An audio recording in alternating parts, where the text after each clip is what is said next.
नमस्कार, आप सुन रहे हैं RJVFM और मैं हूं आप साथ RJ राहुल। रामायण राम कथा के दूसरे एपिसोड में आपका स्वागत है। आज हम कैकेयी और मंथरा एपिसोड को सुनेंगे, तो चलिए शुरू करते हैं। रानी कैकेयी की बचपन की दासी कुबड़ी मंथरा ने अपने महल के छज्जे पर सड़कों पर चहल पहल देखी। जगह जगह सुंदर सजावट हो रही थी। सड़कों पर फूलों की पंखुड़ियाँ बिछी हुई थी। यह सब देखकर मंथरा को अचंभा हुआ। उसने कौशल्या की दासी से पूछा कि यह सब धूमधाम किस लिए हो रहा है। दासी ने कहा, तुम्हें पता नहीं है, कल सवेरे हमारे प्यारे राम का राजअभिषेक होने वाला है। मंथरा क्रोध से आग बबूला हो गई और भागी भागी कैकेयी के पास पहुंची। कैकेयी अपने शयन कक्ष में आराम कर रही थी। मंथरा ने चीख कर कहा, ओ मूर्ख रानी, जल्दी से उठो, तुम्हारे ऊपर भयानक विपत्ति आने वाली है और तुमको कुछ होश नहीं है। कल राम को युवराज पद दिया जा रहा है। समाचार सुनकर कैकेयी फूली न समाई। उसने अपने गले का हार उतारकर मंथरा को थमाते हुए कहा, यह शुभ समाचार सुनाने के लिए यह हार इनाम तुम्हारे लिए। राम हर तरह से इसके योग्य हैं। आज मैं बहुत प्रसन्न हूँ। मंथरा क्रोध से पागल सी हो गई। हार को दूर फेंकते हुए चीख उठी, क्या तुम्हारी मति मारी गई है? ऐसा बोली, इतना भी नहीं सोच सकती कि राम के राजा हो जाने पर भरत उनके दास हो जाएंगे और कैकेयी कौशल्या की दासी हो जाएगी। क्या बकवास करती हो? कैकेयी ने जरा डांट कर कहा, राम मुझे अपनी माँ के समान समझते हैं और अपने सभी भाइयों को प्यार करते हैं, और फिर राम के बाद भरत ही तो राजा बनेगा। मंथरा ने तिरस्कार करते हुए कहा, बिल्कुल पगली हो तुम। इतना भी नहीं जानती कि राम के बाद उनका पुत्र राज्य का अधिकारी होगा, न कि भरत। भरत तो बेचारा उनका दास ही रहेगा और हो सकता है उसे देश निकाला ही दे दिया जाए। यदि तुम भी यही चाहती हो तो मुझे क्या पड़ी है। कैकेयी का सिर चकरा गया। मंथरा उसी तरह बोलती चली गई। अब कैकेयी को लगा कि मंथरा जो कुछ कह रही है उसमें सच्चाई है। उसने रोते हुए कहा, बोलो, मैं अपने भरत को बचाने के लिए क्या करूं?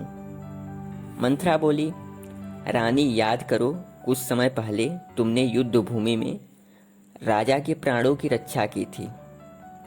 उस समय उन्होंने तुम्हें 2 वरदान दिए थे। अब उन वरदानों को मांगने का अच्छा अवसर है, लेकिन क्या मांगूं और कैसे मांगूं? कैकेयी ने असहाय से स्वर में पूछा। पहला वरदान तो मांगो, राम की जगह भरत का राज्याभिषेक हो, और दूसरा, राम के लिए 14 वर्ष का वनवास। जब तक राम वन से वापस आएगा, लोग उन्हें भूल चुके होंगे और भरत के गुणगान करना शुरू कर देंगे। मंथरा ने ऐसा सलाह दिया। कैकेयी मान गई। संध्या के समय राजा अपना राजकाज पूरा करके राम के राज तिलक का शुभ समाचार सुनाने कैकेयी के भवन पधारे। उन्हें विश्वास था कि समाचार सुनते ही कैकेयी फूली न समाएगी, क्योंकि उसे राम से बहुत प्रेम था। लेकिन राजा ने देखा कि कैकेयी भूमि पर पड़ी हुई है। उसके खुले बाल बिखरे हुए हैं और गहने भी इधर उधर पड़े हैं। वह बड़ी ही दुखी लग रही थी। राजा ने आतुरतापूर्वक पूछा, तुम्हें क्या हुआ रानी? क्या बीमार हो? राजवैद्य को बुलाऊं? कोई उत्तर न पाकर राजा और परेशान हो गए। उन्होंने रानी से बहुत अनुनय विनय की।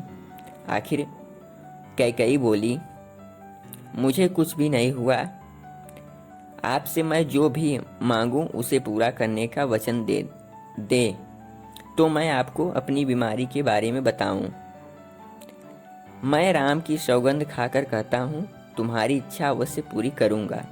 दशरथ ने ऐसा कहा। कैकई उठकर बैठती हुई बोली, मुझे वे दोनों वरदान दीजिए जिन्हें देने का वायदा आपने युद्ध भूमि में किया था, नहीं तो मैं अपनी जान दे दूंगी।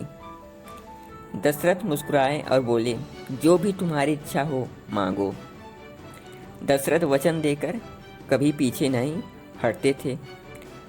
तो भरत को युवराज बनाइए, कैकई ने कहा, और थोड़ा रुककर फिर बोली, और राम को 14 साल के लिए वनवास दीजिए। दशरथ अवाक रह गए। उन्हें अपने कानों पर विश्वास नहीं हो रहा था। मेरे प्यारे प्रजा के दुलारे राम को वनवास? रानी, तुम जानती हो क्या कह रही हो? अकारण राम को वनवास?